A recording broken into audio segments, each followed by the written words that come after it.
When I was diagnosed with breast cancer, I had a lump that the doctors wanted to watch, which is what they did then. I insisted on a biopsy, which they finally said okay.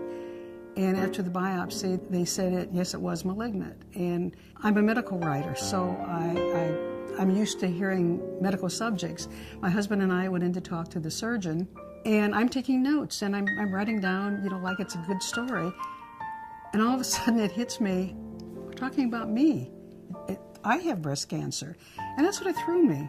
It's interesting. How did cancer affect my life? It did, and it has nothing to do with the surgery, the radiation, or anything like that.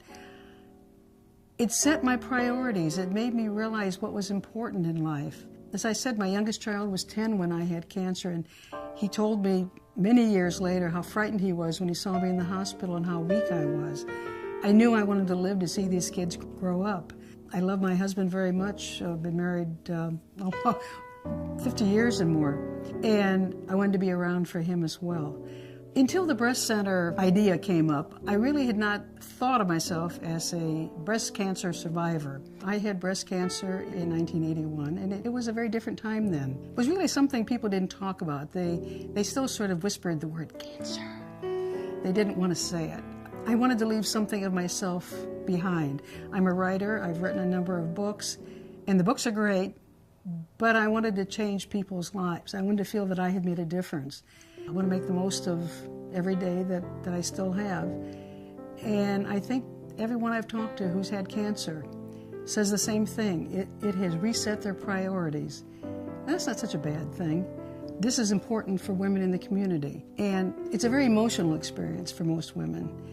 And the breast center makes it much easier.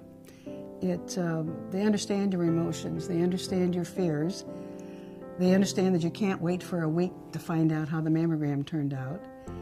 And all of that, I think, led to my husband and myself saying, that sounds like something we'd like to be involved in. You have that sense at the breast center of being an individual, of being a person, and that they care.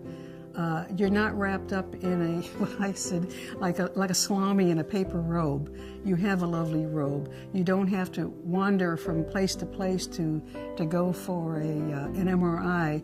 It's all there. It's like being in a safe cocoon, and everyone there is working for the same purpose. You feel like you're cared for, and you are.